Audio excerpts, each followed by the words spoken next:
صلی وسلم دائما ابدا على حبیبک خیر الخلق کلہم۔ اللہ تعالیٰ فرماتا ہے اے ایمان والو اللہ اور اس کے رسول پر ایمان رکھو اور اس کتاب پر جو اپنے ان رسول پر اتاری اور اس کتاب پر جو پہلے اتاری، اور جو نہ مانے اللہ اور اس کے فرشتوں اور کتابوں اور رسولوں اور قیامت کو تو وہ ضرور دور کی گمراہی میں پڑا ہے۔ ان الذین آمنوا ثم کفروا ثم آمنوا ثم کفروا ثم ازدادوا کفرا لم یکن اللہ لیغفر لهم ولا لیہدیہم سبیلا۔ بے شک وہ لوگ جو ایمان لائے پھر کافر ہوئے، پھر ایمان لائے پھر کافر ہوئے اور پھر کفر میں بڑھے، اللہ ہرگز نہ انہیں بخشے نہ انہیں سیدھا راستہ دکھائے گا۔ 7 چیزوں پر یقین رکھنے کا نام ایمان ہے: اللہ پر، اس کے فرشتوں پر، اس کی کتابوں پر، اس کے رسولوں پر، قیامت کے دن پر اور تقدیر پر، پھر مرنے کے بعد دوبارہ قیامت کے دن اٹھائے جانے پر، زندہ ہونے پر۔ یہ 7 چیزوں پر یقین رکھنے کا نام کیا ہے؟ ایمان ہے۔ اسی کو ہم پڑھتے بھی ہیں نا، آمنت باللہ وملائکتہ وکتبہ ورسلہ والیوم الآخر والقدر خیرہ وشرہ من اللہ تعالی والبعث بعد الموت۔ اسی کو ایمان کہتے ہیں۔ 7 چیزیں آپ کے دل میں ہونی چاہیے۔ اللہ ہے کہ نہیں ہے؟ ایمان ہے آپ کا سب کا؟ ایمان ٹرسٹ کو کہتے ہیں، یقین۔ اس کے بعد فرشتے، اس کے بعد ہے اللہ کی کتابوں پر ایمان رکھنا۔ وہ تقریباً 104 کتابیں اللہ تعالیٰ نے نازل فرمائی اپنی نبیوں پر، چھوٹی بڑی سب ملا کر، ان سب پر ہمارا ایمان ہے۔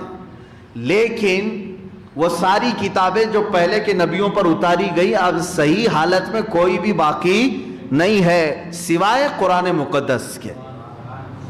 ایمان ہمارا زبور پر بھی ہے، انجیل پر بھی ہے، تورات پر بھی ہے کہ اتری تھی نبیوں پر، ہم مانتے ہیں ان کتابوں کو، لیکن وہ اپنی اصلی شکل میں آج باقی نہیں ہے۔ آج تک اگر محفوظ کوئی کتاب ہے تو وہ کتاب اللہ قرآن مقدس ہے، یہ اللہ کی کتاب، اس پر ایمان ہو۔ رسولوں پر، جتنے بھی دنیا میں آئے نبی اور رسول، سب پر ہمارا یقین ہونا چاہیے۔ کس بات کا یقین؟ یہ رسول اللہ تعالیٰ کی طرف سے بھیجے ہوئے انسانوں میں سے ہی انسانوں کی ہدایت کے لیے، ان سے کوئی غلطی کوتاہی یا گناہ نہیں ہوتا، وہ معصوم ہوتے ہیں، یہ ہمارا عقیدہ ہے۔ پھر قیامت کے دن پر بھی آپ کو ایمان رکھنا ہوگا۔ اگر کوئی یہ کہتا ہے ارے جو کچھ کرنا یہیں کھاؤ سب عیش کرو کچھ نہیں ہونے والا ہے، تو وہ کافر ہو جائے گا۔ قیامت کا ایک دن آنے والا ہے جب سارے انسانوں کو اللہ تعالیٰ جمع فرمائے گا اور حساب ہوگا سب کا، جس کی نیکیاں بھاری ہوں اسے جنت ہے، جس کی بدیاں بھاری ہوں اسے دوزخ ہے۔ یہ عقیدہ ہے ہمارا۔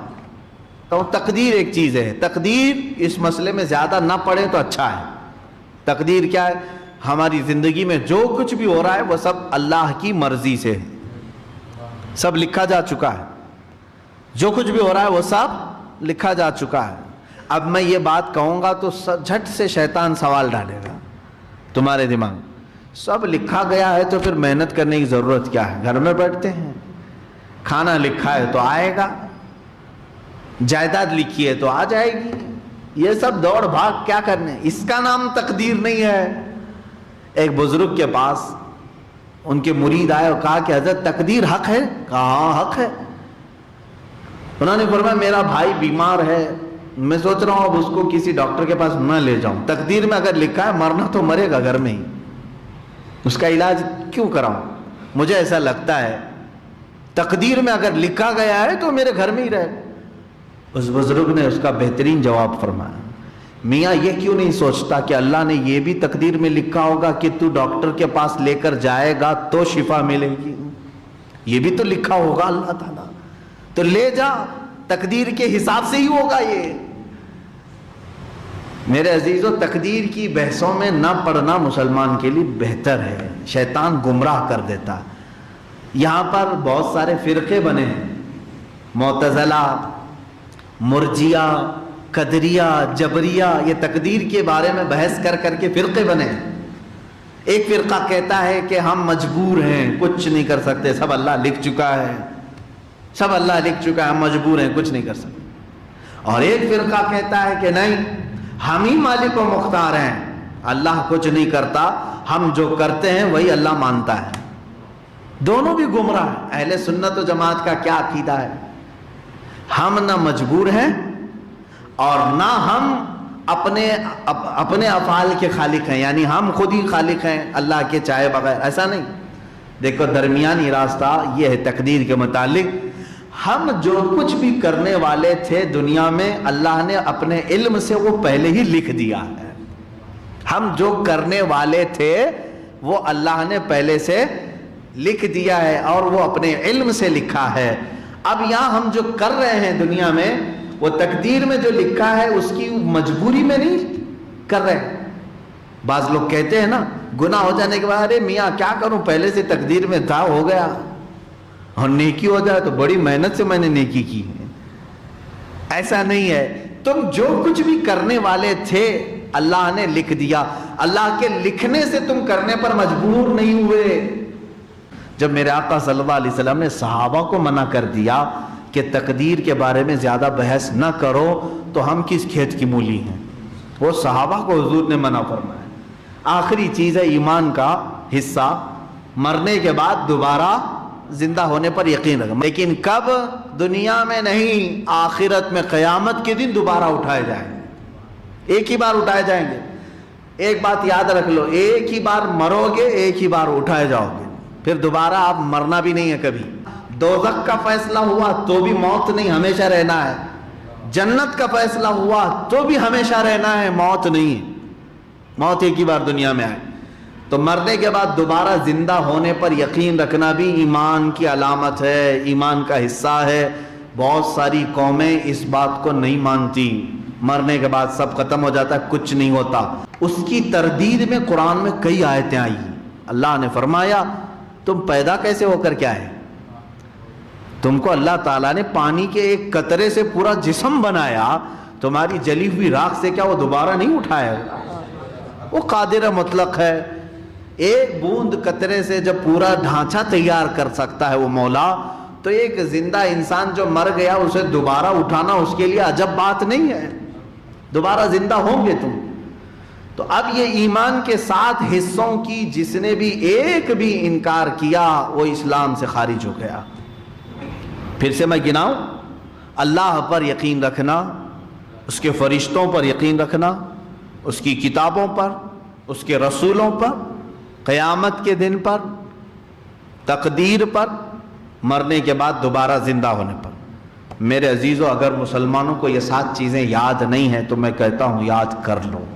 یہ تمہارا ایمان ہے، یہ جڑ ہے تمہاری، اسی پر پوری تمہاری ایمان کی عمارت کھڑی ہے۔ اگر یہ پایا ہی نہیں معلوم ہے تو پھر مسلمان کیسے؟ ٹوپی داڑھی والے مسلمان، کپڑے والے مسلمان، بڑے کے گوشت کے مسلمان، نام کیا مسلمان؟ آپ کو جب اپنی عقائد کی جڑ ہی نہیں معلوم تو پھر کیا ہے؟ نام رکھنے کا نام مسلمان نہیں ہے۔ اسلام ایک پریکٹیکلی ریلیجن ہے، عمل کا نام ہے، یہاں پر عقیدے کا نام ہے۔ بہرحال آیت میں اللہ تعالیٰ نے یہی فرمایا، بے شک وہ لوگ جو ایمان لائے پھر کفر کیے، پھر ایمان لائے پھر کافر ہوئے، اللہ تعالیٰ فرماتا ہے ایسے لوگوں کو اللہ ہدایت نہیں دے گا۔ لم یکن اللہ لیغفر لہم، اللہ ان کی بخشش بھی نہیں فرمائے گا اور ان کو ہدایت بھی نہیں دے گا۔ یہ وہ لوگ، دیکھیں ابھی اس آیت میں بات آئی ہے کہ ایمان لایا پھر کفر کیا، ایمان لایا پھر کفر کیا، یہ کیسے پتہ چلے گا؟ اسی لیے ہم بتاتے رہتے ہیں اے میرے عزیز، سب سے زیادہ قیمتی چیز تمہارے پاس اگر کوئی ہے تو وہ ایمانی دولت ہے۔ یہ ضائع ہوتی ہے تو صرف تمہاری زبان کے جملوں سے بھی ضائع ہو سکتی۔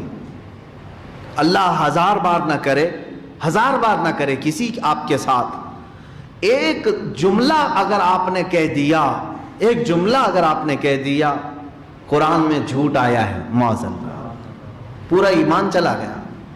جتنی نمازیں پڑھے تھے سب گئی، حج کیا تھا تو وہ ختم، عمرے کیا تھا تو وہ گئی، زکوٰۃ دیا تھا تو وہ گئی، کوئی نیکی باقی نہیں رہی۔ کفر نے تمہارے ایک جملے نے سب ختم کر دیا، سارے اعمال ختم ہو گئے، تمہیں پتہ بھی نہیں چلا۔